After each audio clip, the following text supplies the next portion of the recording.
صحیح البخاری حدیث نمبر 27۔ حضرت سعد بن ابی وقاص رضی اللہ عنہ کا بیان ہے کہ رسول صلی اللہ علیہ وسلم نے چند لوگوں کو کچھ مال دیا اور وہ سعد رضی اللہ عنہ وہاں بیٹھے تھے۔ آپ نے ایک شخص کو چھوڑ دیا، یعنی اسے کچھ نہ دیا، حالانکہ وہ تمام لوگوں میں سے مجھے زیادہ پسند تھا۔ میں نے کہا، اے اللہ کے رسول، آپ نے فلاں شخص کو چھوڑ دیا، اللہ کی قسم میں تو اسے مومن سمجھتا ہوں۔ آپ نے فرمایا، مومن یا مسلمان؟ میں تھوڑی دیر خاموش رہا، پھر اس کے متعلق میں جو جانتا تھا اس نے مجھے بولنے پر مجبور کر دیا۔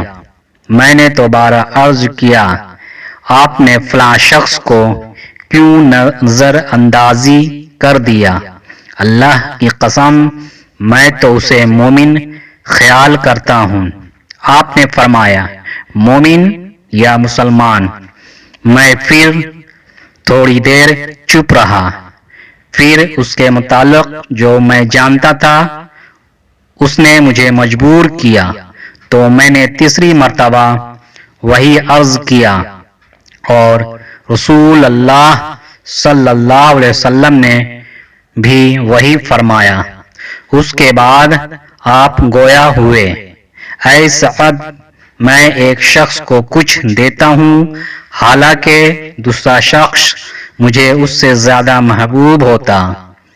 یہ اس اندیشے کے پیش نظر کہ کہیں ایسا نہ ہو کہ وہ اپنی کمزوری کی وجہ سے اسلام سے پھر جائے اور اللہ تعالیٰ اسے اوندھے منہ دوزخ میں ڈال دے۔